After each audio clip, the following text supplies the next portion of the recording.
وغدا تهجر. يسألونك عن الأنفال، قل الأنفال لله والرسول، فاتقوا الله وأصلحوا ذات بينكم، وأطيعوا الله ورسوله إن كنتم مؤمنين. بسم الله والحمد لله والصلاة والسلام على رسول الله. أيها الأحبة الكرام، السلام عليكم ورحمة الله تعالى وبركاته. أسعد الله أيامكم وأوقاتكم بكل خير. نلتقي بكم مجددا في عدد من أعداد برنامج والصلح خير، وفي حلقة جديدة من حلقات برنامج والصلح خير الذي هو لكم ومن أجلكم من أجل إصلاح ذات البين، دائما من قناة القرآن الكريم الخامسة الجزائر. وعلى المباشر نلتقي، وعلى مدار ساعة و20 دقائق سنصلح ذات بيننا مع فضيلة الدكتور السعيد بويزري بعد عرض القضايا، عرض الخلافات والنزاعات التي تشب بين الحين والآخر بين أفراد الأسرة الواحدة وبين أطراف أخرى. نشكر كل من يتواصل معنا، محبي البرنامج، أوفياء البرنامج، وأيضا من يتصل بنا، من يلتقطنا عبر الأقمار الاصطناعية. ولكم مني تحية الفريق التقني العامل معنا هذا المساء. في هذه الحلقة، حلقة جديدة نفتح فيها قضايا عديدة، وسنرى نوعية الخلافات في هذه القضايا التي تتعلق بالهبة، وكم رسلتونا عبر البريد العادي والإلكتروني للنظر في هذه القضايا التي أرهقت الجميع. لإصلاح ذات البين والصلح خير في هذا البرنامج نحاول دائما أن نقترح عليكم أفضل وأنجع الحلول، وهو والصلح خير. إذن عنوان هذه الحلقة الرجوع في الهبة. الرجوع في الهبة هو عنوان هذه الحلقة. قبل أن نرحب بفضيلة الدكتور السعيد بويزري، تعالوا معنا لنشاهد الأرقام الهاتفية التي هي تحت خدمتكم وتشاهدونها في أسفل الشاشة للاتصال بنا وعرض قضاياكم. تابعوا معنا هذا الفيديو ونعود لإصلاح ذات البين. لمن يريد التواصل مع برنامج والصلح خير، نضع تحت تصرفكم العناوين والأرقام التالية عبر البريد الإلكتروني صلح@suntv.dz. كما يمكنكم الاتصال ببرنامج والصلح خير على المباشر 021 39 43 43 021 39 42 42. إذن كانت هذه الأرقام الهاتفية، وكنت قد قلت قبل قليل الرجوع في الهبة هو موضوع هذه الحلقة، وستشاهدون في الأسابيع المقبلة بحول الله قضايا عديدة تتعلق بالهبة التي سنستمع من خلال ما يتدخل به فضيلة الدكتور السعيد بويزري عن الهبة من الناحية الشرعية والقانونية. أرجو فقط أن أعتذر من المشاهد الكريم على هذا الصوت الذي سيرافقكم طيلة هذه الحلقة. نرحب بفضيلة الدكتور السعيد بويزري الرجل المصلح. مرحبا بك دكتور، وكيف حالك؟ الله يبارك فيك نجاة، الحمد لله. تبدو مريضا دكتور، طهورا إن شاء نسأل الله الشفاء، ونسأل الله الشفاء للجميع إن شاء الله. دكتور بشفى عليك وموفق الله يبارك إن شاء الله. الله يبارك فيك. قضايا عديدة تنتظرك من أجل إصلاح ذات البين. هكذا هو فضيلة الدكتور السعيد بويزري الرجل المصلح الذي يصلح ذات بيننا من قناة القرآن الكريم الخامسة. مرحبا بكم مجددا. نعود إلى فضيلة الدكتور. قلت قبل قليل أننا اليوم نفتح مرة أخرى، ولكن بالتدقيق وبكل التفاصيل التي تلزم هذا الموضوع، موضوع الهبة من الناحية الشرعية والقانونية. وأكيد أنك دكتور لك قضايا عديدة في هذا المجال. نحاول أيضا أن يعني نوجه ربما بعض النداءات، خاصة المسائل العالقة والنزاعات والخلافات التي تحدث بين أفراد أفراد الأسرة الواحدة من أجل الهبة التي هي من ناحية الشرعية ومن ناحية القانونية. سيقوم دكتور سعيد بوزري بضبط مفاهيمها ومقاصدها. دكتور، إذا دائما نحن نبحث عن سلامة الصدر من الضغينة، نبحث دائما عن الناس أو هؤلاء الذين يحبون الصلح ويريدون فك كل نزاعاتهم وخلافاتهم، والهبة فيها تعبير عن الود المحبة والإكرام، كأن يقول الواهب وهبتك أهديتك أعطيتك، إذا فيها بعض المشاعر تجاه الموهوب له. ولكن عندما تتحول هذه المشاعر إلى نزاعات وخلافات فهنا ربما الطامة الكبرى. تفضل دكتور. لك الفضل. بسم الله والحمد لله والصلاة والسلام على رسول الله. معاشر المشاهدين الكرام، السلام عليكم ورحمة الله وبركاته. مما تقرر في شريعة الله جواز ما يسمى بالتبرعات. الهبة على رأسها التبرعات والوصية والوقف. هذه تبرعات يعني تعطى بلا عوض. بلا عوض. الأصل تقدم بلا عوض بلا مقابل. وحديثنا اليوم عن الهبة، وهي الهدية. النبي عليه الصلاة والسلام قال تهادوا تحبوا. وقد قلت فعلا أن الهبة رمز المحبة والتكريم والإكرام. فالإنسان يترجم مشاعر الحب والود للناس عن طريق الهبات وعن طريق الهدايا. ومما يؤلف بين الناس تبادل الهبات وتبادل العطايا. ولكن هناك أحكام كثيرة تضبط هذا الموضوع. سألخص يعني أهم الأحكام. أولا بالنسبة للهبة، طهور إن شاء الله. إن شاء الله ان شاء الله برك تنزل الامطار والثلوج، معليش نمرضوا جميعا ونبراو ان شاء الله، يعني طهور ان شاء الله. ربي يكرمنا ويغيثنا ان شاء الله بالامطار. امين دكتور، شكرا. وبكل خير. اقول فالهبة في تعريفات الفقهاء مما اتفقوا عليه انها تملك بلا عوض كما عند المالكية. لذلك جاء هذا التعريف في قانون الأسرة الجزائري، في التشريع الجزائري قانون 84/11، وبالضبط في المادة 202: الهبة تمليك بلا عوض. بلا عوض، نعم. يعني واحد يوهب لواحد آخر بدون مقابل بلا عوض. ثم تأتي المادة 206 تبين بأن عقد الهبة، بأن الهبة تتم بإيجاب وقبول بين الطرفين، بين الواهب والموهوب له. ثم أضاف المشرع الجزائري عبارة مهمة: مع مراعاة أحكام قانون التوثيق بالنسبة للعقارات. يعني لابد، معلش معذورة إن شاء الله، ربي يجيب شفاء للجميع إن شاء الله، لك ولكل مريض. فأقول المشرع الجزائري في المادة 206 نص على ضرورة مراعاة قواعد أو أحكام قانون التوثيق في العقارات، وكذلك الإجراءات الخاصة بالمنقولات.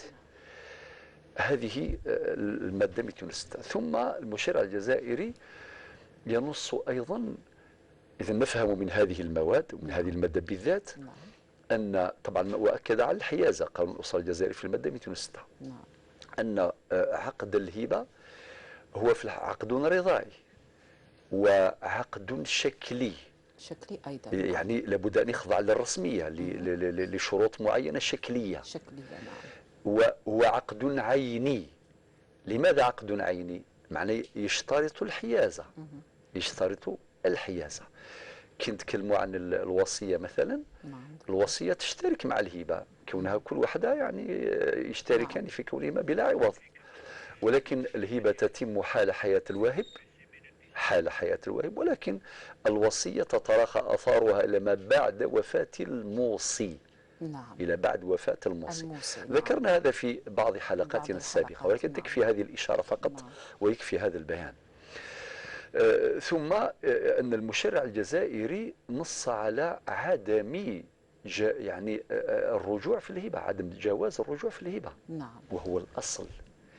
أخذا بأحكام الشريعة. إعادتها دكتور لأنه نعم. موضوع اليوم نعم. الرجوع في الهبة. في الهبة، الأصل حتى الروبورتاج الرجوع في الهبة. نعم. الأصل هو عدم جواز الرجوع في الهبة. لا يحل للرجل أن يعود في العطية، هذا أو كما قال المصطفى صلى الله عليه وسلم، سواء كان بالشهود أو أمام القاضي. نعم. أو في المحكمة. فقط استثنى الحديث الذي أخرجه الإمام البخاري الذي هو استثنى نعم. فقط الوالد أو الوالدين بالنسبة للولد، الأب والابن. نعم. أو البنت. نعم. نعم. ما عدا ذلك فلا. هذا هو الأصل، هو حديث أخرجه الإمام البخاري. لذلك نص قانون الأسرة الجزائري بالنسبة للوالدين فقط في المادة 211 دار استثناء. الأب والأم عندهم الحق باش يتراجعوا عن الهبة. نعم. اللي مدوها لأحد الأولاد. أحد الأولاد. نعم. ناخذ أيضا بين قوسين مسألة مهمة.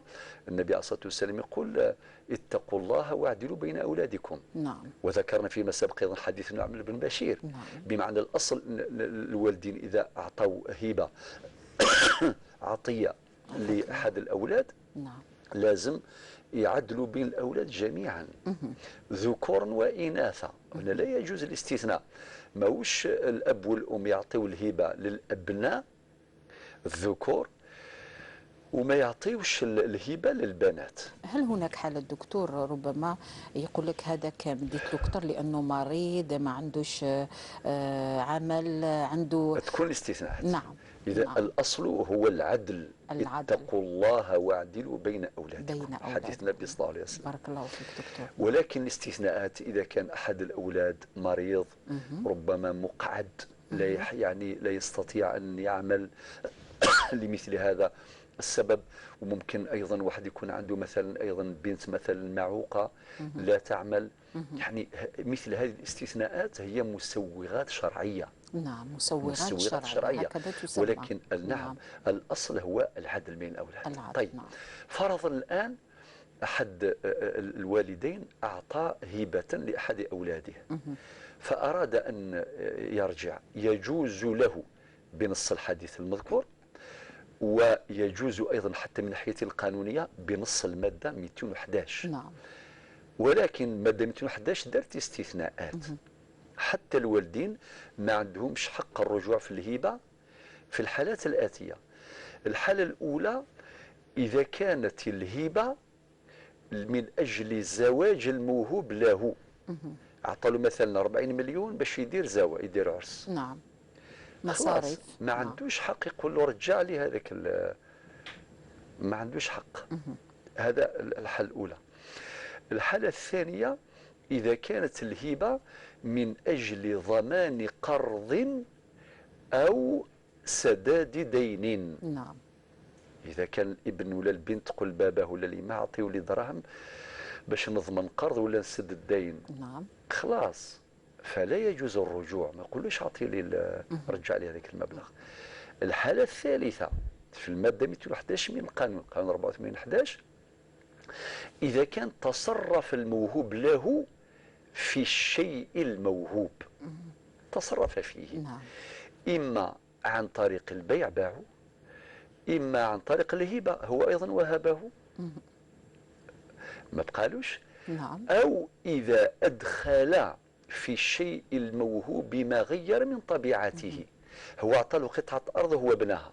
نعم. فصارت مسكنا الآن. مسكنا. نعم. أعطاه له قطعة أرض. نعم.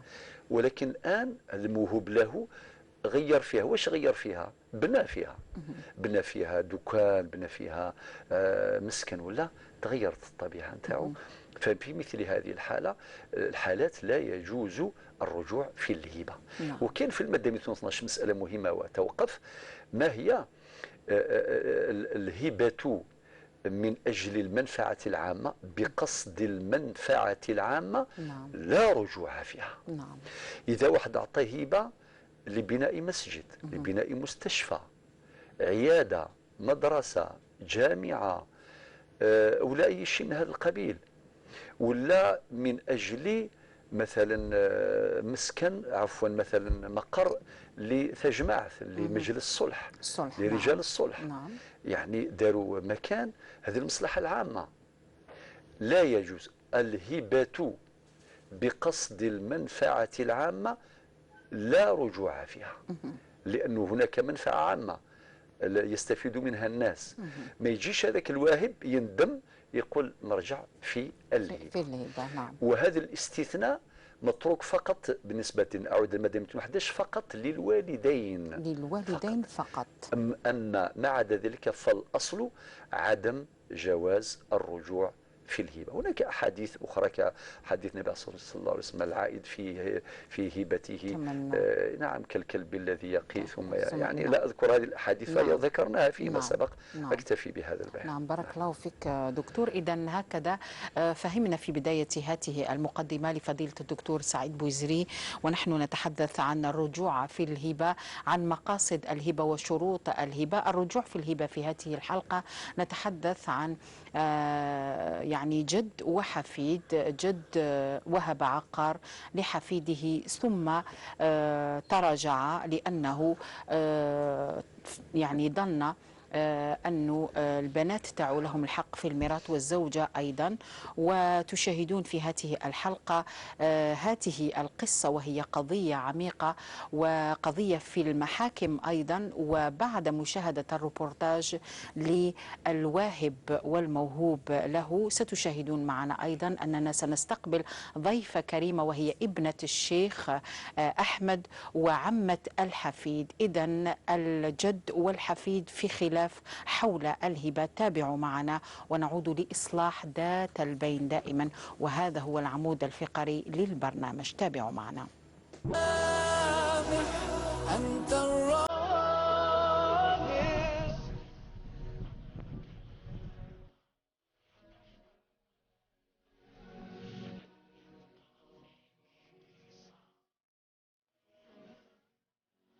جد وحفيد وهبة، هكذا كانت البداية. لكن القصة لم تنتهي هنا. بعدها جاء خلاف ونزاع وقطيعة، فرجع الجد عن هبته.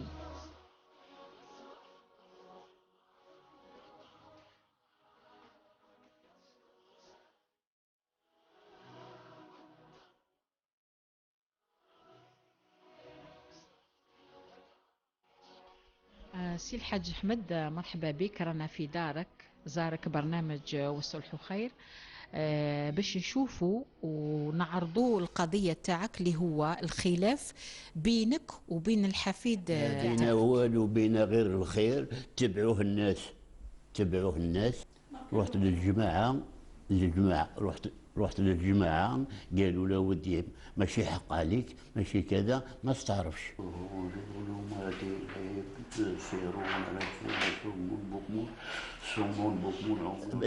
بنيته وكل على اسمي، وخلصت الخدامه وخلصت البريك وخلصت التاويل على اسمي. نهار اللي خلصت كل على اسمي وقعدنا.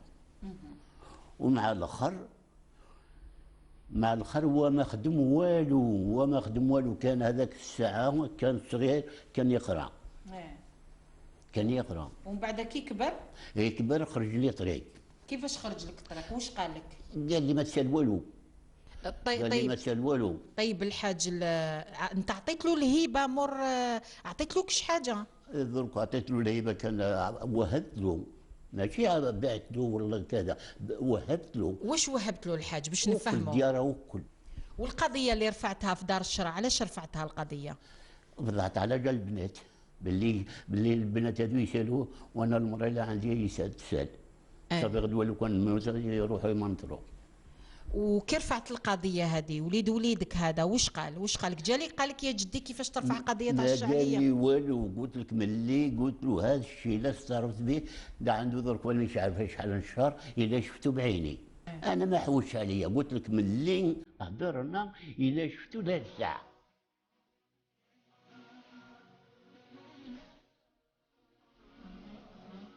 تعود الحسرة والدموع والآلام كلما تذكر الشيخ أحمد ابنه سليمان رحمه الله.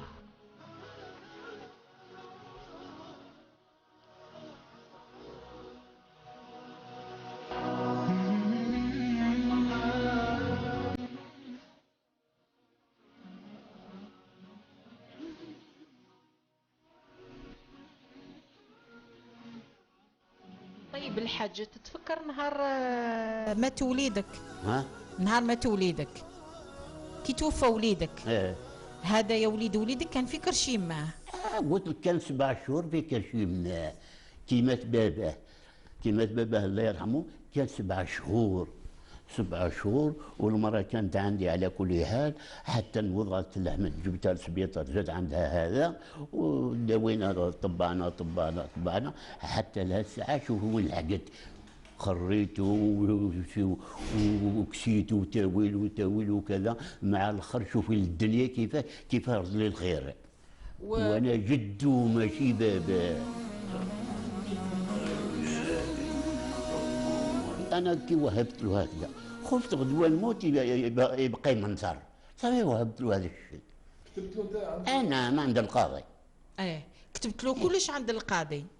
انت كتبت له كلش عند القاضي. كتبت له الباطنه هذه اللي بنيتها عند القاضي. الحاج، لو كان مثلا نتلاقاو بالحفيد تاعك وليدك الله يرحمه، ويجي يطلب منك السماح، يقول لك يا جدي اسمح لي على كاع واش كان بيناتنا، واسمح لي على دار الشرع اللي دخلناها انا وياك على جال الارض وعلى جال البنيان، تقبل السماح تاعو؟ سبحان الله. لا يا ابو بنات، وانا وجيت له هذا الشيء سبحان الله. لا كون يجي منك بالصحيح يجي على غير انا نقول له اخرج، ما كاينش مانع. حرقني واحد الحرق ما يعلم غير ربي هو اللي يرد له الخير. ربي هو اللي يرد له الخير.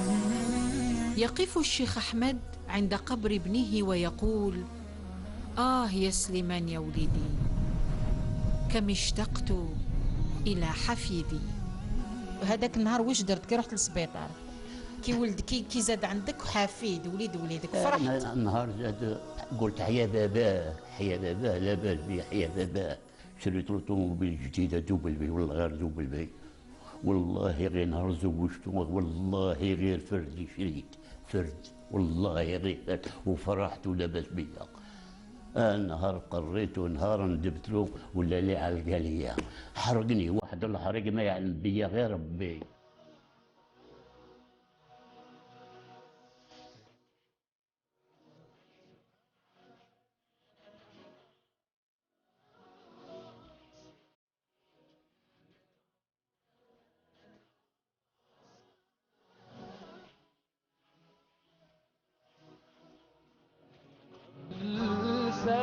واصفح أنت الرابح وغدا تؤجر. إذا نعود إلى بلاتو برنامج والصلح خير. كما شاهدتم هذه قضية الشيخ أحمد الجد مع حفيده، ومعنا في البلاتو تحضر السيدة جوهر التي هي ابنة الشيخ أحمد وعمة حميد. يعني حميد هذا اللي راهو في صراع مع جده، هي العمة تاعو. نرحب بها لإثراء الموضوع ولنستمع ربما إلى بعض ما تبقى من الموضوع من خلال هذا الصراع العائلي، ونرجو دائما إصلاح ذات البين. ما يهم برنامج والصلح خير هو أن نتصالح فيما بيننا، نتسامح فيما بيننا، ولا نترك التسامح والصلح ونبقى نجري هكذا وراء الماديات. لعل هذا الجد في يوم من الأيام سيموت إذ لم يعني يحضر حميد ويتسامحوا إن شاء الله في برنامج والصلح خير. ربما سيكون ذلك مع فضيلة الدكتور السعيد بوزيري، الرجل المصلح أطال الله في عمره وفي عمر المصلحين في الأمة الإسلامية جمعاء. نعود للترحيب بالسيدة جوهر. مرحبا بك جوهر. يسلمك. كيف حالك؟ وصلتي بخير من بويرة؟ لا بس الحمد لله، يسقسي عليكم الخير ان شاء الله. مرحبا بك معنا في برنامج والصلح خير مع فضيلة الدكتور سعيد بوزيري. الجوهر، بعد يعني ما جيناكم لبويرة ويعني صورنا هذا النزاع والخلاف القائم بين الجد اللي هو الوالد تاعك وبين حفيده اللي هو وليد خوك. جوهر، شحال عندكم ما شفتوش حميد؟ واحد 5 سنين 6 سنين، بصح حنايا في الدار والله غير جابنا ربي واحد 15 20 سنه ما شفناش، على خاطر حنا ربيناه كي مات باباه، ردينا الحب تاع باباه والحرقه هذه كاع في حميد. والوالد تاعك شحال عنده ما شافوش؟ واحد 5 سنين 6 سنين هكذاك، من اللي راح ما شفناش. ما شفتوش، ما عاودش ولا ليكم؟ ما عاودش ولا دخل كيما يما الله يرحمها من الباب شافها وراح. وبعثنا ليه كي كانت يما في السبيطار، بعثنا ليه ما على بالناش الا قالوا له ولا ما قالولوش يجي يشوف جده، ما على بالناش الا قالوا له. كيما جا دخل من هي شافها ولا خرج. طيب جوهر، لما وصلت القضيه يعني في المحاكم بين الجد والحفيد اللي هو الوالد تاعك وليد خوك حميد، هل دخلوا في المنطقه رجال الصلح باش يصلحوا بين الجد والحفيد؟ اكيد انه العلاقه يعني متينه كانت بيناتهم، خاصه وانه هذا الابن لما توفى اخوك سليمان الله يرحمه كان حميد ربي يطول في عمره كان في بطن الام تاعو. هل دخلوا ناس للصلح؟ نعم دخلوا الناس في الصلح. دخل واحد الامام تاع شاطودو تاع بويره ثما، دخل واحد الامام تاع ودهوس. هذا وليد خويا يستجب كي نعودوا نهضروا معاه ولا يهضروا معاه الائمه يستجب. كي يخرج لبرا يبدل رايه، يبعث لجدو يقول له واش راك تقول لي ما كاش منها، على عطيت لي علاه تنحي لي درك. وبابا كان ماشي قال لك وعلاه لحقوا المحكمه، قال لك نلحقوا كي ما بغاش، قال لك نلحقوا المحكمه. تمنى في روحه لو كان يجيب له الورقه يقول له جدي ما نقدرش نشارعك، قال لك ناخذوه بالحب، قال لك هو شارعني. هذه اللي باه لحقوا الشرع. وبابا درك ندم كي لحقوا الشرع، قال لك لو كان خليت وليدي عندي. نعم. طيب دكتور، امام هذه القضيه العائليه اللي يعني فيها شيء من الحزن ومن يعني ماذا بينا احنا في برنامج الصلح وخير مصلح ذات البين، دكتور ربما تريد ان تسال سيده جوهر من خلال هذه القضيه، ورايتك تكتب قبل قليل.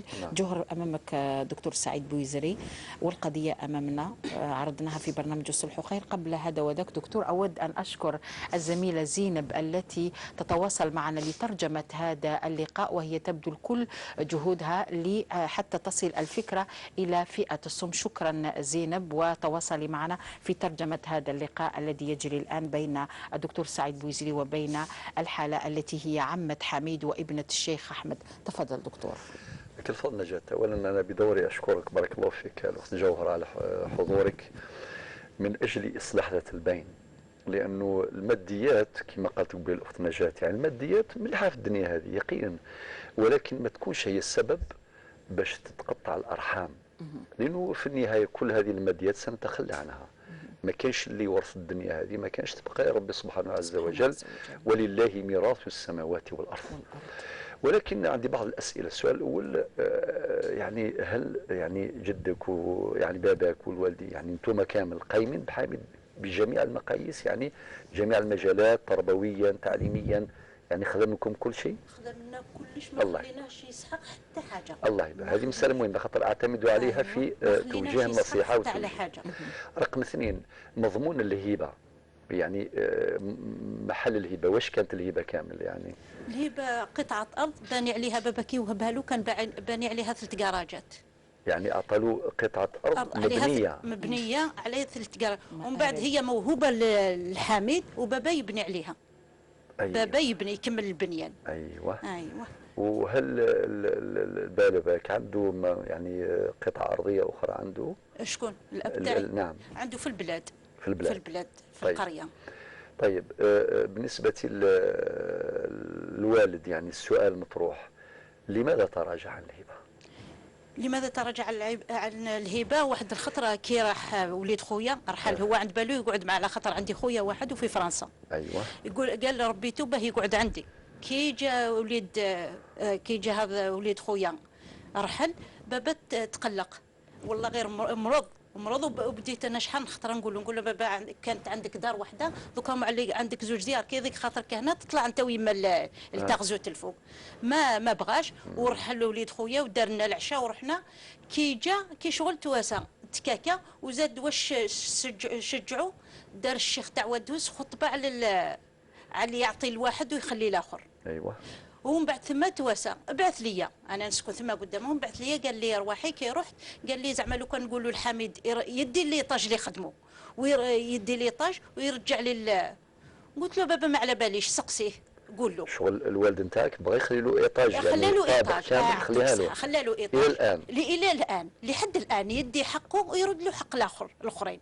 ومن بعد كي كمل الشيخ الخطبه راح قال له الشيخ حكى له قال له عندي وليدي هكذا قال له الشيخ ظلمت، قلت لك كي بعث ليه جا يستاجب، قال له بابا نرجع لك. ومن بعد رحنا زوج خطرات النوتير اللي كاتبنا، كاين الحقول ثما يقعد بابا يتشقلل معاه يقول له لا ما نسنيلكش.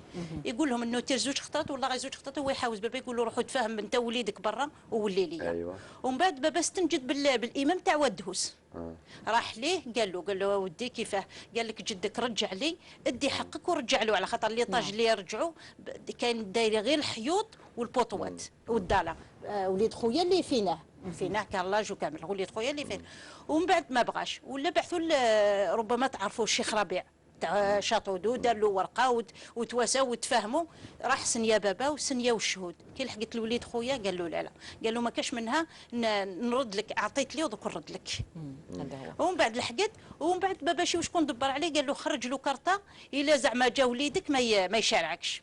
وليد خويا كي جا من الصحراء لقى بالليل الكارطه لحقاتو شارعوا ودار بهتانا باللي جدو تاع اللي بنا له يماه اللي بنات له وهكذا. معليش نكتفي بهذا يعني ان شاء الله. هناك معلومه برك فقط دكتور بالنسبه لحميد الحفيد اللي هو وليد خوها.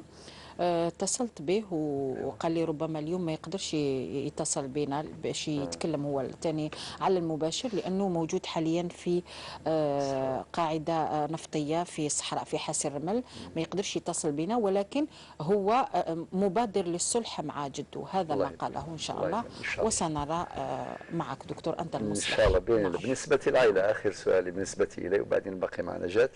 يعني العائله كامل انتم يعني الوالد نتاعك كذا قلبه راه محروق يعني، ولانه هذا وليده يعني راه كل ما يشوفوا يتفكر وليده سليمان الله يرحمه وكذا. وانتم ايضا يعني خلى فراغ كبير يعني مادام كلكم عندكم حرص وعندكم إرادة باش تتصالحوا معاه وتفر القضية إن شاء الله تعالى بالخير. إن شاء الله. نعم. ربي يقدر الخير إن شاء الله. نقدم الآن رسائل يعني شوفي نجاة ترجعي الخط ليك يعني. لا دكتور قدم رسائل ثم نستقبل مكالمات الهاتفية في حالة ما إذا هناك اتصال بالنسبة لعرض قضية من قضايا الهبة، خلافات بين الناس أو بين أفراد العائلة الواحدة. نذكر فقط بالأرقام الهاتفية 021 39 42 42 021 39 43 43. ومن أراد أن يتصل بنا من خارج الوطن ما عليه إلا أن يستعمل 00213. نحن ننتظر تدخلاتكم في هذه القضية، قضية الهبة أو الرجوع في الهبة. دكتور نعم ما هي الرسائل؟ نعم أولا ذكرنا قبل حين بعض أحكام الهبة، فقلنا بأن الهبة تملك بلا عوض. ذكرنا أهم الأحكام وموضوع الرجوع في الهبة الأصل فيه عدم الجواز إلى الاستثناءات معينة وخاصة بالوالدين تجاه الأولاد. ذكرنا حديث النبي عليه الصلاة والسلام، وكذلك ذكرنا أيضا القانون الجزائري خاصة في المادة 211 قانون 84/11، وذكرنا كل هذه المعلومات. الآن أمامنا واقعة أن الجد أعطى هبة للحفيد. اعذروني سادتي إن شاء الله ربي يعافيكم وربي يشفي كل مريض. آمين آمين. الآن السؤال المطروح أنه الجد يعني جد حميد يعني والدك لماذا تراجع؟ سألتك قلت اسمع الأئمة إلى آخره. طبعا أكيد ما قاله الأئمة صواب، ونشكر الجميع جزاهم الله خير اللي دخلوا من أجل إصلاح ذات البين. بارك الله فيهم. من أجل إصلاح ذات البين. نعم. نتوقف هنا دكتور حتى نأخذ مكالمة هاتفية. أعتذر دكتور. محمد من العاصمة ربما عنده سؤال أو قضية في هذه الحلقة الرجوع في الهبة. السلام عليكم أخي محمد. عليكم السلام ورحمة الله وبركاته. مساء الخير، مرحبا بك محمد. وش راك محمد؟ راك مليح؟ الحمد لله. كيف أحوالك وأحوال العائلة؟ والله الحمد لله يا الأخت نجاة، وربي يعاونكم ويقدركم إن شاء الله. آمين يا رب العالمين. فضيلة الدكتور ربي يجيبه الشفاء إن شاء الله. إن شاء الله. سيد محمد أرجوك عندي ملاحظة دكتور. ملاحظة نعم تفضل. نطلبوا من الحبين شغل يتكاكا ويشيك مع روحه قبل ما يفوتوا الوقت. الحفيد نعم. حميد نعم الحفيد حميد نعم يحمد رايك. نعم ويقول لي كيما نقولوا حنايا الطريق الصواب قبل ما يفوتوا الاوان. نعم هذه الملاحظه الاولى. الثانيه نعم. الأخت المنبر هذاك أنا راني متصوره الشغل بتاعت العمليات. نعم. فضيلة الدكتور راهو جراح. نعم. جراح القلوب. نعم. والأخت معين ماهيش ممرضة، معينة. نعم. بارك الله فيك، بارك الله فيك. الله يجيب الشفاء ان شاء الله للامه كاع يجيب. امين امين يا رب العالمين. ونطلبوا رب العالمين بعد العمليات الجراحيه هذا المرضى ياخذوا بالوصف تاع الجراح. الوصف اللي هو الوصفه اللي هي الصلح. نعم اللي هي الصلح. والصلح خير. والصلح خير. نعم نعم. ياخذوها بعين الاعتبار. نعم بارك الله فيك. ويديروها كما لازم الحال. وربي يوفقهم الاخت الله بارك الله فيك. وربي يقدركم ان شاء الله. شكرا.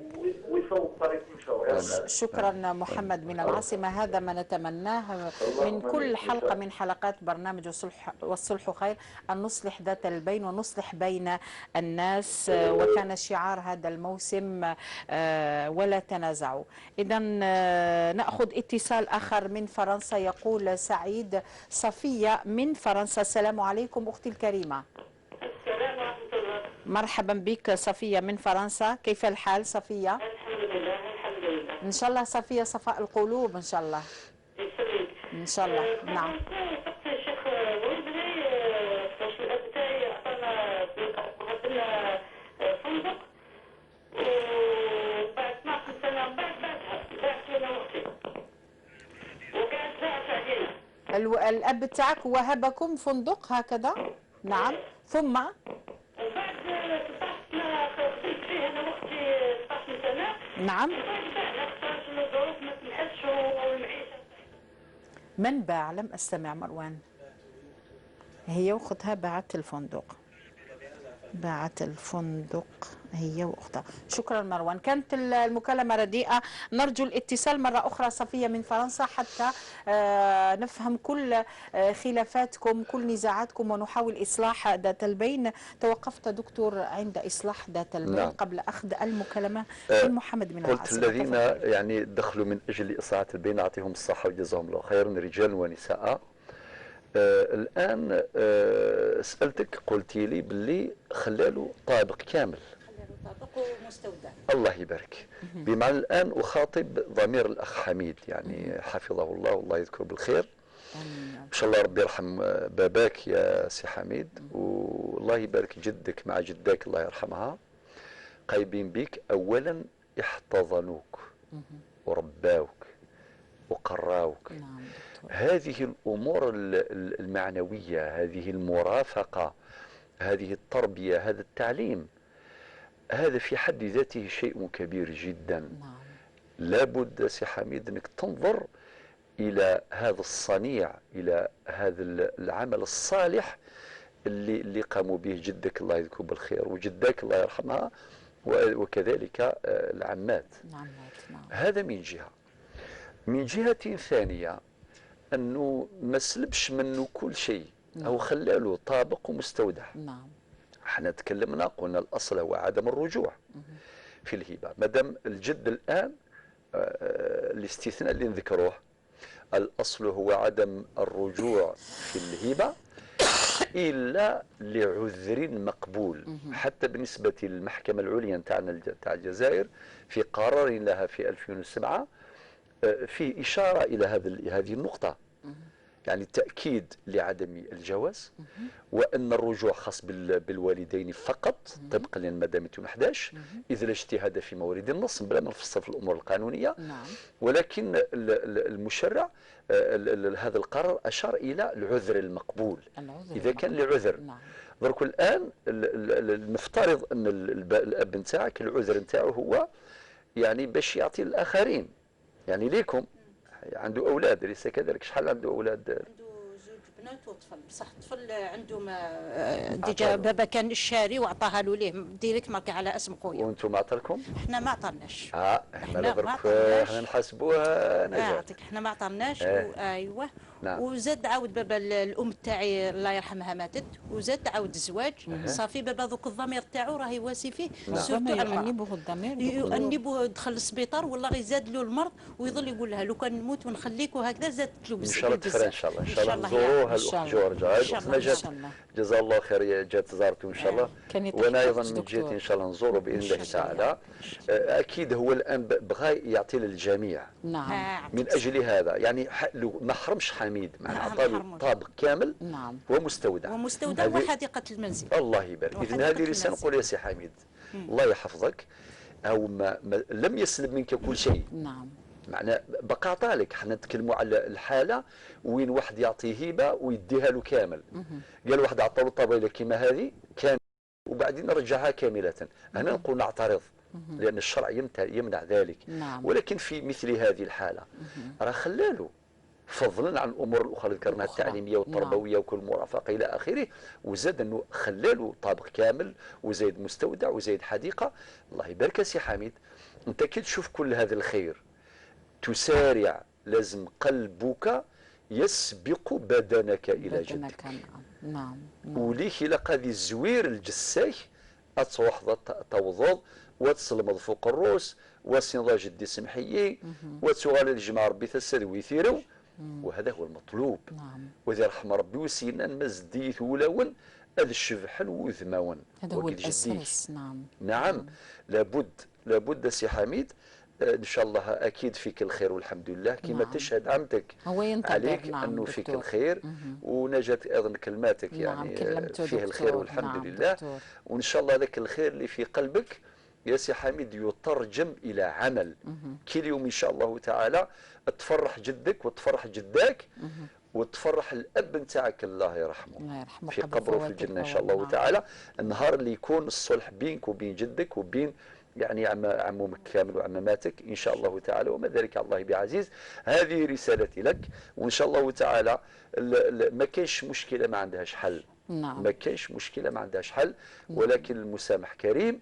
والجد نتاعك ما دارش هذا العمل يعني لانه ما يحبكش ولا ابدا، لانه سمع الخطبه وسمع موضوع العدل والى اخره. وقد اشرنا الى بعض المعاني في مقدمه لقاء اليوم، وبغى يصفي روحه بينه وبين ربي سبحانه عز وجل. نعم. فقط. نعم. ولكن امنيته كما علقت الاخت رجات قبيله في القبر كي راح يزور باباك. نعم. في القبر قال امنيتي انه يرجع حفيدي الي. نعم. وهو اشتاق اليه يعني ان شاء الله اسال الله عز وجل ان يحقق هذه الامنيه عاجلا لا آجلا إن شاء الله. دكتور، إذا قبل أن نعود إلى مكالمة محمد من العاصمة وصفية من فرنسا تبقي معنا جوهر هكذا ونشوفي البرنامج حتى للنهاية.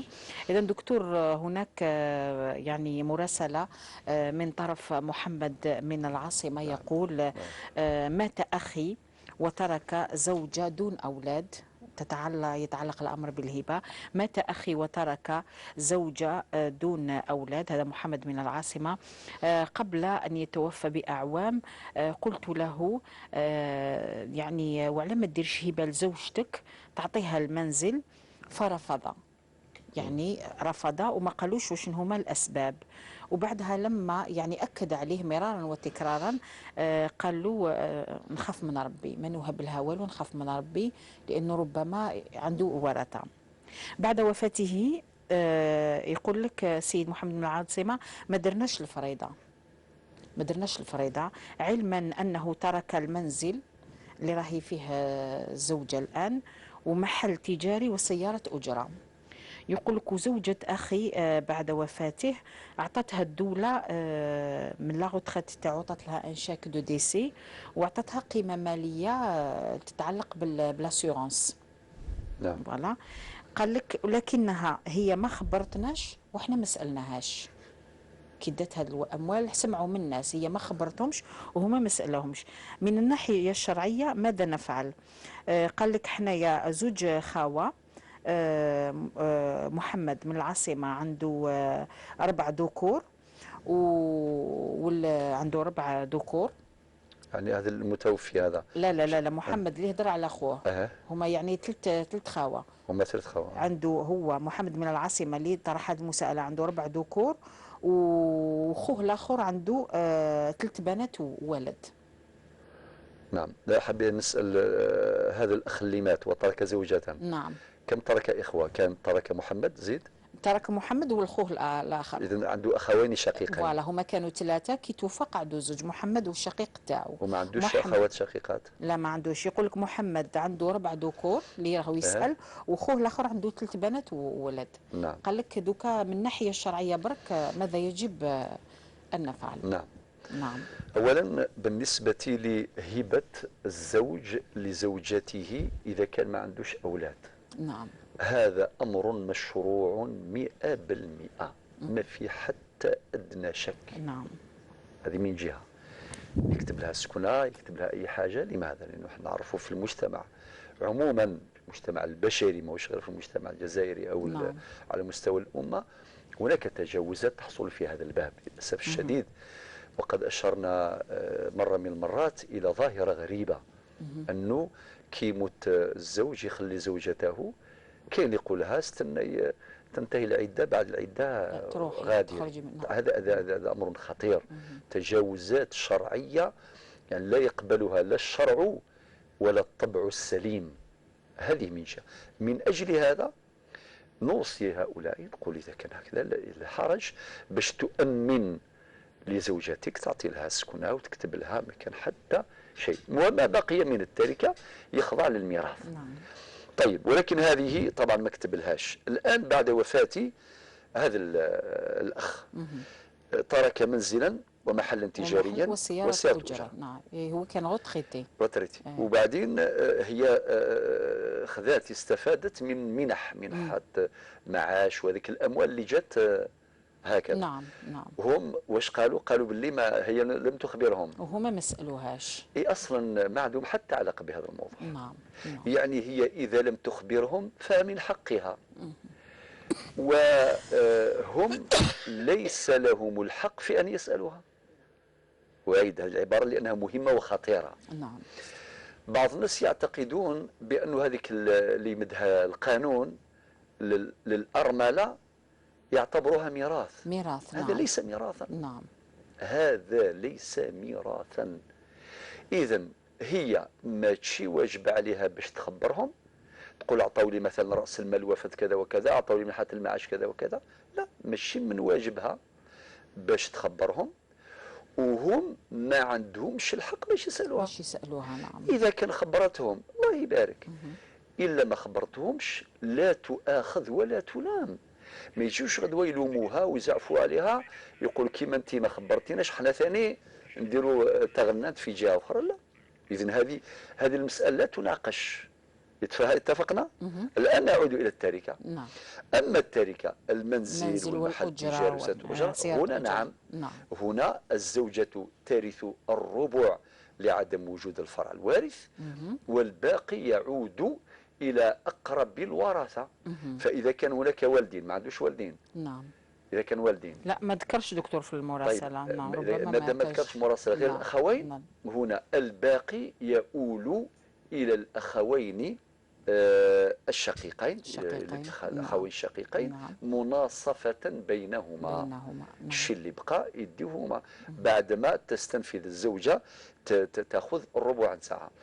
نأخذ في الحسبان قواعد التخارج التي هي من مقتضياتها أن السكن، نبدأ بالسكن هو الأساس في هذا الموضوع. السكن يمنح للزوجات، هو الإيواء نتاعها وهو ضروري. نعم. وبعدين بعد ما يقيموها، دائما نكرر التقويم او التقييم هذا يكون اما بيناتهم، يقوموا محل تجاري سواء مثلا 900 مليون، المسكن مثلا 500 مليون، سيارة أجرة كذا وكذا. وبعدين نديروا الفريضه، نطبقوا الفريضه هي ترث الربع. وبعدين يطبقوا قواعد التخارج، من قواعدها يعطيوا لها هذاك السكن إذا رضيت به. إذا كان ممكن هي تقول أنا ممكن أتنازل عن السكن ونأخذ في المحل التجاري، هي حرة. ولكن دائما التوجيه يكون كالآتي: الأولوية للزوجة في موضوع المسكن. موضوع المسكن زوجت به وخلاها في هذاك المسكن، ما يخرجوهاش لا من الناحية الشرعية ولا من حيث الذوق والأخلاق ولا من حيث الأدب.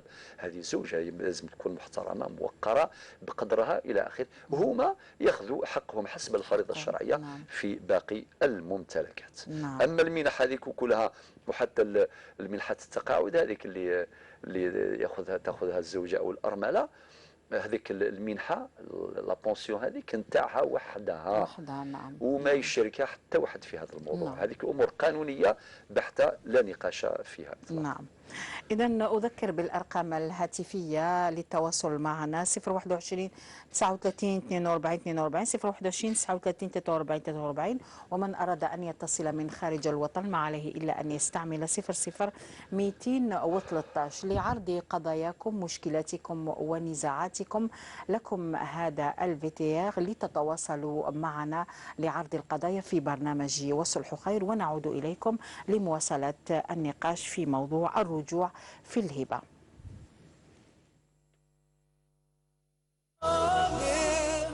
سيدة نعيمة، باش نعرفوا المشاهد الكريم والمشاهدة الكريمة، أنت طليقة السيد عمر اللي فات معنا الأسبوع الماضي في برنامج وصلح خير، واللي حكينا فيه على التعاسة الزوجية. عايشة كاين ناس صابرة على تال ولادي، حملت ومن بعد ذاك الحق باش يبيع لي الدار، كي الحق باش يبيع لي الدار كي صفاو الامور هادو، قبل ما يصفاو انا رحت للتريبينال. أنت الراضي. 6 أشهر سجن غير نافذة، وحنا تعويض أولي 300 مليون سنتيم. بعد هذه المحاكمة تمت محاكمة ثانية في المجلس برويسو، الطبيبة عطاوها عام سجن نافذ. احنا التعويض قال لك عدم الاختصاص، عدم الاختصاص نروحوا للمحكمة الإدارية. رحنا وليس كل الضحايا، لأن كاين ضحايا خافوا، قال لك احنا ما نقدروش نروحوا من بعد تصل لنا متابعات. أنت الراضي. في حالة ما الصلح تم، مادام عندك موافقة مبدئية، هل مستعد تتنازل عن كل القضايا اللي في المحكمة إذا تم الصلح؟ إذا تم الصلح أنا تم الصلح سي نورمال نتنازل عليهم. نحن السباقين الصلح، قلت لك بالدليل هذاك تاع الأئمة اللي جمعناهم كاع. أنت الراضي.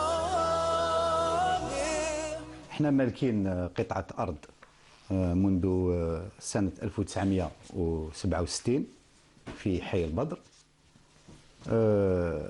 وبجوار هذه القطعة هذه احنا رانا يعني نستغلوا قطعة أرض فيها حوالي 600 متر،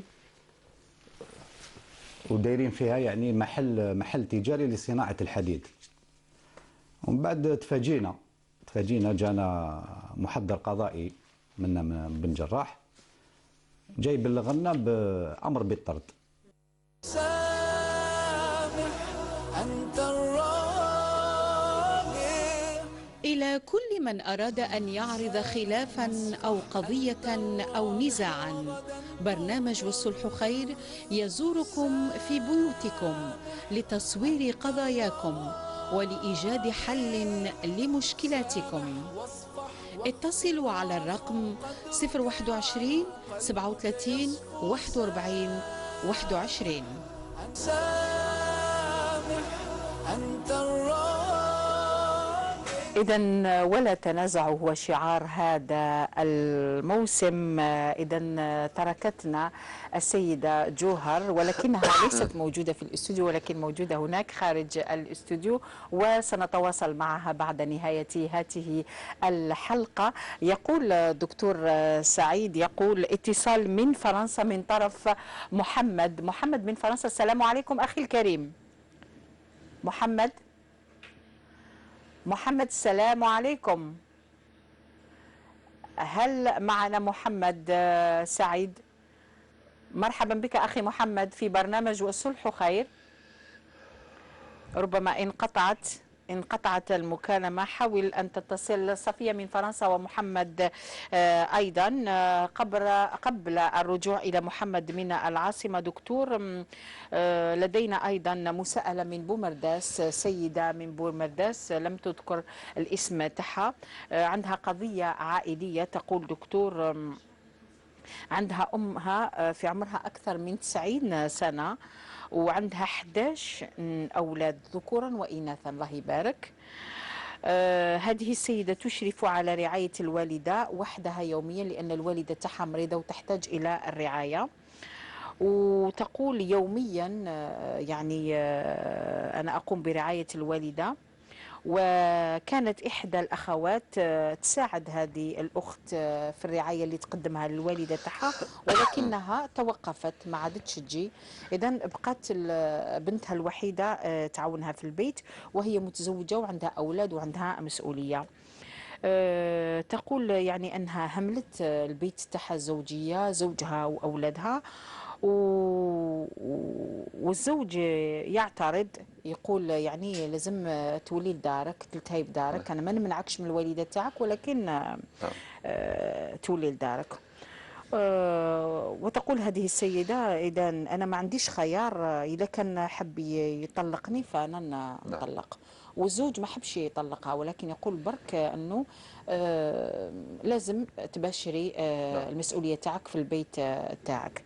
دكتور مساءلة من بومرداس، وهي في غاية التعاسة هذه السيدة. تفضل دكتور سعيد بويزري. نعم، أولا سيدتي الفاضلة، أنت راك تطبقي أولا قوله تعالى: وقضى ربك ألا تعبدوا إلا إياه وبالوالدين إحسانا.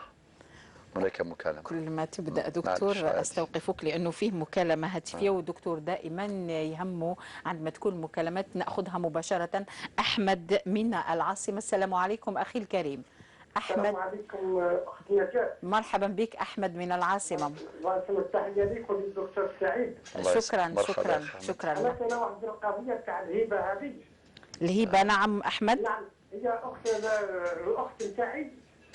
أختك نعم. الأخت نتاعي قامت بتربية زوج تاعها، جاب واحد البنت من دار الحضانة ربطوها. نعم.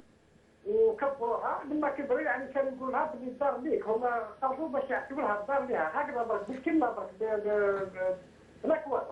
بالكلمة نعم. بالكلمة لما كبر يعني لما تزوجت تراجعوا، فهمتي؟ نعم، كي تزوجت تراجعوا على الهبة تاعهم.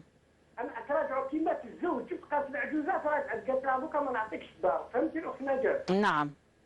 ومن بعد جابت بنت واحدة أخرى من دار الحضانة، بصح البنت الأولى هذيك ما حطيتهاش اللقب تاعهم، حطها في اسمهم الكبيرة هذيك اللي تزوجت. تبني. إيه تبنوها، حطها في اللقب تاعهم. نعم. وقالوا لها نعطيوك الدار ومن بعد تراجعوا. لما جابت البنت الثانية هذيك من دار الحضانة كتبت لها الدار وحطوها وقت. نعم، البنت الثانية. نعم فهمت. هي الزوجة هذه الأولى يعني من ناحية قانونية ولا شرعية راهي تسقسي إذا كان عندها حق في الميراث هذا ولا بالهبة هذه ولا لا فقط. نعم، بارك الله فيك أحمد، واضح سؤالك. وبارك الله فيكم ورسول الفقه إن شاء الله. بارك الله فيك أحمد من العاصمة. يقول سعيد من معي من تبسة. عبادة من تبسة. السلام عليكم أخي الكريم. عبادة من ولاية تبسة. السلام عليكم عبادة. أخي عبادة راك تسمع فيا؟ انقطعت المكالمة. دكتور نعم تفضل. بالنسبة لقضية سيدة من بومرداس هي عندها إشكال في الرعاية مع الوالدة تاعها. ذكرنا قوله تعالى: وقضى ربك ألا تعبدوا إلا إياه وبالوالدين إحسانا. أن تحسني إلى الوالدة نتاعك شيء مطلوب شرعا. نعم. ولكن الله يبارك الوالدة نتاعك عندها 11 ولد، ذكور وإناثا. يعني هل يعقل أن هذا الإشراف وهذه المرافقة وهذه الرعاية تطيح عليك وحدك؟ نعم. غير معقول. نعم. غير معقول تماما. والآخرين هذه الآية تخاطب الجميع، كل الأولاد. لا كل الأولاد ذكور وإناثا. لا تخاطبك أنت. المفروض تطرح القضية بشكل آخر، أنه يتنافسوا شكون اللي يديها. نعم. المفروض هكذا. نعم. راهم في 11 الله يبارك. هذا إذا كان كل واحد اداها الشهر لعنده، يعني هاو باش تصح له يماه لازم عام كامل، أليس كذلك؟ نعم دكتور. وإذا كان هي ما بغاتش عادة العجائز ما يحبوش يروحوا للديار. نعم، يحبوا يقعدوا في بيوتهم. في بيوتهم.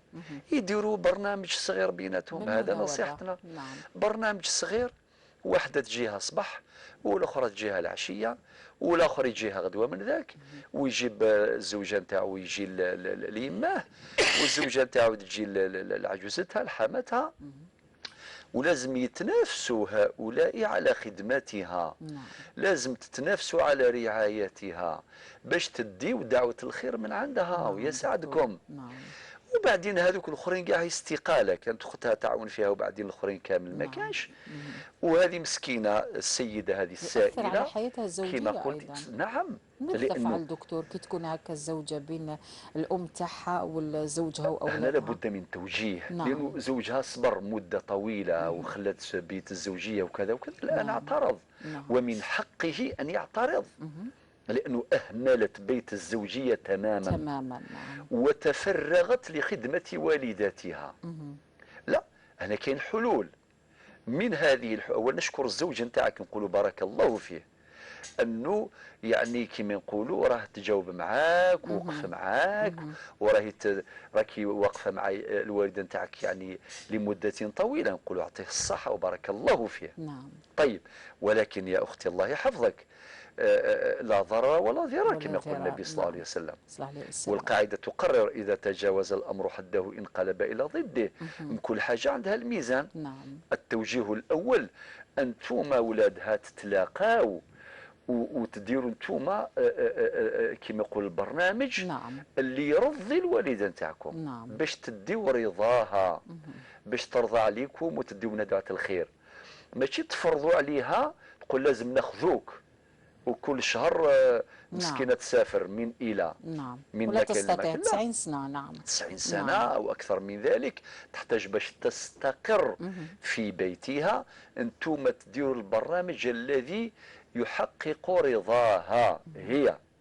مثلا ممكن واحده تجي الصباح والاخرى تجي العشيه، وممكن احيانا تقبل باش تخرج الى اقرب البنات او الابناء. قد ترضى بذلك. المهم انتم تروحوا لها وتطلبوا رضاها وتشوفوا البرنامج اللي يرضيها هي. ولكن انتم كاصل عام لازم تتفقوا على ان هذا الواجب واجب موزع عليكم كامل. ماهوش عليك وحدك. ماهوش عليك وحدك. الله يبارك عندها 11 واللي عنده اولاد كيما هذو يستنى باش يرتاح وباش يخدموا عليه.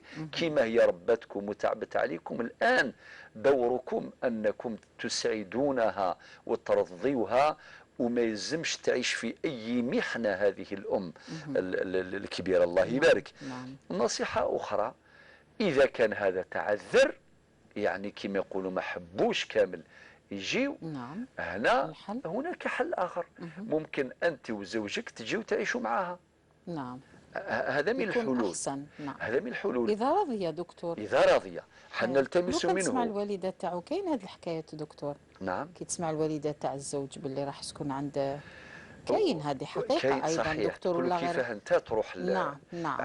العلاقات الأسرية خاصة بالنسبة للمرض. العلاقات الإنسانية هذه تحتاج فعلا إلى حكمة. الشديد. ربي سبحانه يأمرنا بالعدل ويأمرنا بالإحسان. والإحسان فوق العدل. كاين العدل هو ممكن يقول لك أنا لا، أنا يمك هذه حماتي مرحبا بها في داري. مرحبا، هذا من الحلول أيضا. هذه من الحلول. ممكن نقولوا الحاجه هذه اللي يماك يعني تروحي تنتقلي وتعيشي مع بنتك ومع يعني نسيبك. وكاين حالات كثيره من هذا النوع. وكاين يعني حموات اللي ماتوا في ديار نسابهم. ولكن بعض الناس للاسف الشديد يؤولون يعني اعطيك الصح يعني ما يديوش الواجب نتاعهم. ما يديوش يكونوا مستقلين ويفضلوا هذيك تاع راحه ما تتعمل. لا يعني حبيت نقول الاولاد احيانا ما يديروش واجبهم. كي يشوفوا اختهم دارت الواجب. ايوه دارت الواجب وزعما ثم ينوضوا كيفاه يمانا تروح عند نسيبه. دكتور. يعني هذه رجله ولا رجله البطوله هذه تظهر غير في هذه. يا سيدي كاين حلول.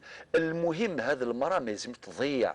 هذه الوالده ما يلزمش تضيع. هي تحتاج الى رعايه. وما يلزمش تحس باللي راهي ثقيله عليكم. ما يلزمش تحس باللي راكم تخدموها وتتمناو وفاتها. وهذا من الامور اللي تضر. ولذلك بعض العجائز يقول لك نروح لدار العجزه، نروح لدار الرحمه وما نبقاش مع الاولاد. اذا كان ما يفرحوش بيا خاصه عندما تشعر بانها عبء ثقيل على اولادها. لذلك لازم يخدموها دون ان يشعروها باللي هي عبء. يقول باللي انت بركه، يتنافسوا. اذا هذه النصائح يا اما يديروا لها البرنامج، يا اما هذا الاخت هذه السائله اذا كان الاخرين كاع استقالوا تقول يا اما اروحي تعيشي معنا في معززه مكرمه بقيتك مرفوعه، والا اذا كان رفضت تشوف مع زوجها وتشوف مع حماتها هي ايضا عجوزتها باش يعني باش يكون بالرضا، تقول باللي انا وزوجي نروحوا نعيشوا مع يمانا ونشرفوا على خدمتها ونديروا دعوه الخير وكذا. حبيت نقول ما كاينش مشكله ما عندهاش حل، ما يلزمش برك يدخل واحد الاعتبارات، هي الاعتبارات هذيك اللي فيها نقص، هذيك اللي تخرب الامور كامله، ولا تخدم الخير يعني لا تخدم الخير. لانه الانسان في النهايه اوني جاني قنجان، اوني جاني قنجان، لازم تذكروا باللي هذه الدنيا والله لقصيره جدا، وهي اقصر من ان نقصرها. ما لازمش ناخذوا بعض الاعتبارات نتاع البطوله نتاع الرجوله نتاع الانفه نتاع العزه اللي ما عندها حتى قيمه في هذه الامور. ويا سعد اللي يتنازل، ويا سعد اللي يخلي من حقه، ويا سعد اللي يحقق. والسعاده الحقيقيه هي في تحقيق سعادة الغير. ما يلزمش الإنسان تضغط عليه الأنانية نتاعو في كل شيء وينسى واجباته. إذا كانت المغانم يسارع إليها، وإذا كانت المغارم إذا كانت الواجبات يتخلى عليها. ودائما نكرر صمام الأمان للحقوق هي أداء الواجبات. فأداء الواجبات صمام أمان لحفظ الحقوق. ونحن أمة التكاليف. قبل ما نقولوا حقي حقي نقولوا واجبي واجبي. وكان كل إنسان يرعى الواجبات نتاعو ستحفظ الحقوق يقينا. والنبي عليه الصلاة والسلام قال كلكم راع وكل راع مسؤول عن رعيته. بارك الله فيك دكتور، شكرا. نعود إلى أول اتصال اللي كان من طرف محمد من العاصمة الذي قال قال نقدم ملاحظة بالنسبة للبرنامج، وكأنك دكتور أنت الطبيب الذي تضمد جراح الضيفة الكريمة التي نزلت على برنامج والصلح خير. تفضل دكتور. الله يكن الفضل. الأخ محمد بارك الله فيك يا أخي، جزاك الله خير الجزاء. نسأل الله عز وجل أن نكون خداما للناس، لأن خدمة المجتمع شرف. نسأل الله أن يستخدمنا وأن يستعملنا طول حياتنا. أما بالنسبة للعمل اللي جات فعلا الأخت جوهر جزا الله خيرا، جات بقلبها الحنين ورقيق وتحوس باش وليد خوها باش يرجع. وإن شاء الله ربي يجمع بين الجد وبين الحفيد ومع الأسرة كاملة إن شاء الله تعالى. ويا أخي محمد إن شاء الله كل يوم نحضروا هذه البشرى ونطمعوا فيك وفي غيرك دعواتكم إن شاء الله تعالى باش ربي يرقق قلب الأخ حميد لكي يتصالح مع جده ومع أخواله ومع أعمامه. نسأل الله عز وجل أن يرقق قلبه وأن يسخره، وما ذلك على الله بعزيز. وربنا قال وقال ربكم ادعوني أستجب لكم. وإن شاء الله نبشر السادة المشاهدين في مستقبل الأيام بالصلح الذي يقع إن شاء الله تعالى بين المتخاصمين، لأن هذه الأمور تاع الهبات وهذه الأمور المادية مهما كانت احنا بينا الجانب الشرعي والجانب القانوني وكذا وكذا، ولكن الإحسان فوق العدل. في النهاية يا سعد اللي يخلي من حقه يا في النهاية هذه. ثم أنه الحمد لله الجد ما خلاش كما سمعتوا إخواني الكرام أخواتي الكريمات، ما خلاش عطاله طابق كامل الله يبارك في العمارة، وزاد عطاله مستودع الله يبارك، وزاد عطاله حديقه. هذا خير ربي ما حرموش نهائيا. يا سي حميد ان شاء الله ربي يهديك وربي يهدينا جميعا باش نعود الى جاده الحق والصواب ان شاء الله. ستفرح ويفرح الجميع بهذا الصلح ان شاء الله. ان شاء الله يكون الصلح ويكون لم الشمل وتصفيه النفوس. صفيه من فرنسا لم تكمل، انقطعت المكالمه دكتور. تقول الاب تاعها وهب ليها ولختها فندق، بعدها كي ما قدروش على انهم يتصرفوا فيه لانه فيه عمل كبير تسيير فندق، باعوا الفندق وانقطعت المكالمة. صفية من فرنسا حاولي أن تتصلي من فضلك، وإذا كان هناك اتصال سعيد فنحن ننتظر. صفية من فرنسا دكتور. نعم أختي صفية، الشيء اللي فهمناه كما قالت أختي نجاة الآن نجاوب عليه. أولا الهبة تفيد التمليك. بمعنى الوالد جزاه الله خير عطى لكم هبه، عنده غير زوج بنات، هكذا فهمنا من السؤال. مادام عطى لكم في زوج، اذا من الناحيه الشرعيه طبق الشريعه. النبي عليه الصلاه والسلام قال اتقوا الله واعدلوا بين اولادكم. هو دار العدل، عطى لكم فندق انتم في زوج انت واختك. هذه من جهة، يعني دار العدل جزاه الله خيرا. النقطة الثانية أن الهبة تفيد التمليك. الهبة تفيد التمليك. معناتها كي عطى لكم حاجة لكم خلاص، ما يلزمش بعد ذلك يزيد كما يقولوا يشير ويدير هذه ويدير هذه، لا، ما عندوش الحق. نعم. عطى لكم هبة، عطى لكم هبة. الآن نخاطبكم انتوما، إذا كان بيعكم للفندق بغير سبب، نقول هنا كاين مخالفة أدبية معنوية. لأنه أي إنسان يمد حاجة حتى الأولاد ولا الخوه ولا الأخت ولا يتمنى هذيك الحاجة تبقى يستثمرها، عطى له السكنة بقى في سكنة هذيك. يعني هذه شغل مراعاة لهذا الجانب المعنوي الأدبي. نعم. أليس كذلك؟ نعم. أختي نجاة وكانت لأنه قلنا أنه في الهبة فيها تمدي خاتم مشاعر لكاش وحدة صاحبتك، نعم، تروح تبيعه تمنى تشوف دائما، لأنه أنت عزيتيها. نعم. شوفوا فيه النهار اللي ما تشوفيش تقول وراه. نعم. أليس كذلك؟ نعم. هي من الناحية الشرعية هي حرة. نعم. ولكن من ناحية الأدبية. أدبية نعم. شغل خدش بالمشاعر. عليك بارك الله فيك. وقلنا من قبل دكتور أنه الهبة فيها مشاعر، فيها عليك بارك الله فيك. نعم. الهبة. لذلك الشرع نتاعنا يتحدث عن الذوق. وكان أحد الكتاب الله يرحمه الشيخ عباس الله يرحمه، عالم من كبار العلماء من العارفين بالله عز وجل، دار كتاب صغير واسمه الذوق سلوك الروح. يعني الحذاقة حاجة مهمة. من الحذاقة أن الإنسان لازم يراعي هذا الجانب. هناك مكالمة نعم. دكتور من ولاية سطيف تتصل بنا أم أيوب. السلام عليكم أختي الكريمة. وعليكم السلام أخت نجاة، مساء الخير عليكم. مساء الخير أم أيوب. مساء الخير على الشيخ وربي يجعله يشفى إن شاء الله. إن شاء الله إن شاء الله. أم أيوب، عندك انشغال أو قضية فيما يتعلق بالهبة؟ هي والله السؤال مش ما يخصش الهبة لكن يخص في الارتفاق. أيوة. الارتفاق. نعم تفضلي. أستاذ احنا شرينا بيت. نعم. في حمام دباغ ولاية قلمة. نعم. كانت مساحة فارغة بيننا وبين الطريق. نعم. ومن بعد سنوات بنا مسجد. عمار بن ياسر في دائرة حمام دباغ ولاية قلمة. ولاية قلمة نعم. ومن بعد هذاك المسجد نعم. دار حديقة اسمها هو قد مقابل لينا واسمه هو مقابل الطريق الرئيسية. نعم. وقطع لنا وبعد دار سور، دار مسافة بين حيط المسجد نعم والبيت تاعنا. صافي قطع لكم شوية. قطع الطريق نهائيا. بنا دار حديقة من جهة. نعم. ومن جهة أخرى بنا بيت للإمام. يعني خليته أنا في الطائفة الماضية لأني أنا نسكن في الطيف والبيت في قلمة خليته في قيد البناء. نعم. وغلقنا الطريق مجرد سيارة ما تدخلش. نعم. في يوم أنا تم في الطائفة الماضية والمحضر راهو في عند الحماية المدنية صار حريق في العمود الكهربائي. نعم. عيطنا للحماية المدنية ما قدروش يفوتوا المشكل. نعم. إذا هذيك الشاحنة تاع الحماية المدنية ما قدرتش لأنه الطريق مقطوع. نعم. كي هدرنا معاهم لا من يعني ما هدروا معانا ما قال لك ما كانش راكم عندكم الطريق من الجهه الخلفيه. هذا مسجد. نعم. مسجد. وفي نفس الوقت احنا رحنا قدمنا شكوى في مديريه الشؤون الدينيه في قلمة لحد الساعه واحد ما هدر معانا. قدمتوا الشكوى. نعم. ما رد علينا. نعم. نهار اللي بناو هذا المسجد أم أيوب. نعم. هل جاوا لكم وقالوا لكم بلي حنا نبيو مسجد ونديروا كذا وكذا هو التصميم تاعو؟ انا بالنسبه لي يا استاذ انا ما نسكنش تماك. انا هذا البيت ميراث على الام تاعي. عندي اخت تماك ساكنه. نعم. كي نهار اللي جاو يبنيو راحوا قالوا لهم هما سكان مش غير حنا ما كان العدد من الساكنين واحد ثلاثه. قالوا لهم كيف تغلقوا لنا الطريق. هما ما استجابوش حتى حلوا باب يعني باب هاك للراجلين عاودوا سكروها كي تقول انتقاما لاننا عرضناهم.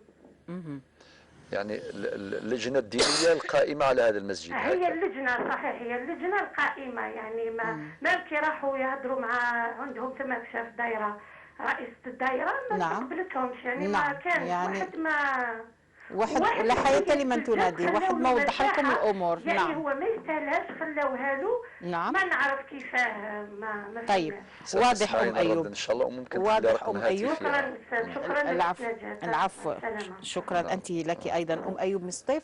اذا كان في وقت ناخذ مكالمه اللي جتنا من سيلا سعيد، هل هو على اتصال؟ الاتصال الاخر بعد ايوب من الصيف من مسيله. السلام عليكم اخي الكريم. وعليكم السلام ورحمه الله تعالى وبركاته. من فضلك نقص للتلفزيون باش نسمعوك من مباشره، نسمعوك من الهاتف. نقص التلفزيون باش ما يكونش صدى. تفضل سعيد. مرحبا مرحبا بك من مسيله. نعم سؤال. نعم سؤال يتعلق بكاين خاوتي زوج. خاوتك زوج. نعم توفاو قبل والدي. توفاو قبل الوالد. نعم ربي يرحمهم. نعم مدة وعاود توفى الوالد ربي يرحمه. بعدها توفى الوالد ربي يرحمه ان شاء الله. ان شاء الله يا رب. هل هذا او كاين عقار؟ كاين عقار ملك لمن؟ للوالد ديالك سعيد؟ للوالد. نعم للوالد. نعم. هل هذو اولاده هذو اللي ماتوا قبله يسالوا في العقار هل ولا ما يسالوش؟ هل يسالوا في العقار ولا ما يسالوش؟ طيب انتم غير 3 ذكور المرحومين وانت بقيت فقط، ما عندكمش البنات؟ لا كاينين 5 بنات. 5 بنات الله يبارك. نعم وست ذراري من بينهم الزوج هذو اللي توفاو. نعم 5 بنات. نعم شكرا. واضح سعيد من مسيلة. يقول سعيد من العارضة التقنية بقوا 5 دقائق دكتور. تفضل. أحمد من العاصمة اللي قال الأخت تاعو ربات بنت وجبتها من الحضانة ومن بعد وهبتها الدار شفويا بالكلمة ومن بعد تراجعت. لا بقينا مع صفية. نعم مازال معذرة صفية. ان شاء الله نستثمر هذه نعم. ال5 دقائق اللي بقات. نعم بشكل مركز. إذا في الأدبيات. في الأدبيات. نعم. أما إذا كان يعني العذر معقول أنه ما يقدروش يواجهوا مصاريف هذا الفندق، لهم الحق في بيع هذا الفندق. لماذا؟ لأن الهبة تفيد التمليك. هذا هو التوجيه بالنسبة لصفية. الأخ أحمد من العاصمة. أحمد من العاصمة. نعم. قلت لك دكتور رقم الأقل تاع الهبة أعطوا هبة شفوية من بعد الزواج تراجعوا. احنا نتبعوا مليح يا سي أحمد أخويا. اولا الهبه اللي مدوها للبنت اللي جابوها ربوها، هذيك الهبه مشروعه من الناحيه الشرعيه، لانه التوثيق هذا اللي هضرنا عليه نعم طبقا للماده 206 من قانون 84/11 وهذيك الامور كامل، هذه امور داخله في المصلحه المرسله. ولكن من الناحيه الشرعيه بيننا وبين ربي سبحانه كي يقول واحد وهبت دار الفلان خلاص. اذا كون الزوج هذاك مات وبعدين زوجته هي تراجعت ما عندهاش الحق. نعم ما عندهاش الحق. والآن جابوا بنت واحدة أخرى كتبوا لها. نعم. يعني هذه المرأة كتبت لها. نعم. يعني هذا بأي حق ظلم. كيفاش الأولى ما عطاولهاش؟ لو كان يعطيو لهم في زوج معليش يعني مادام جابوا هذه ربوها حطر للشريعة التبني ما حرام. حتى كي انت قلت يعني اللقب هذا اولا قانون الاسره في الماده 46 نعم. يؤكد ما تقر في الشريعه الاسلاميه يمنع التبني شرعا وقانونا. هذا رقم 1. رقم 2 انه هذاك اللقب اللي داروه في ضمن يعني في اطار المرسوم التنفيذي رقم 92/24 الذي يتمم المرسوم ويعدل المرسوم رقم 157. نعم. يعني وقت ما بقاش باش نفصل لك في هذا الموضوع من ناحيه القانون ناحيه الشريعه. لذلك نقول كتوجيه انه ما عندهمش الحق. كيف يعني هي سحبت هذيك فسخت او الغت تلك الهبه الاولى ولو كان درتها من الناحيه الشرعيه لان فقط. العقود تبرم وتنتج اثارها باللفظ. اما الكتابه والتوثيق هذه امور داخله في باب المصلحه المرسله وهو المطلوب وهو العدل.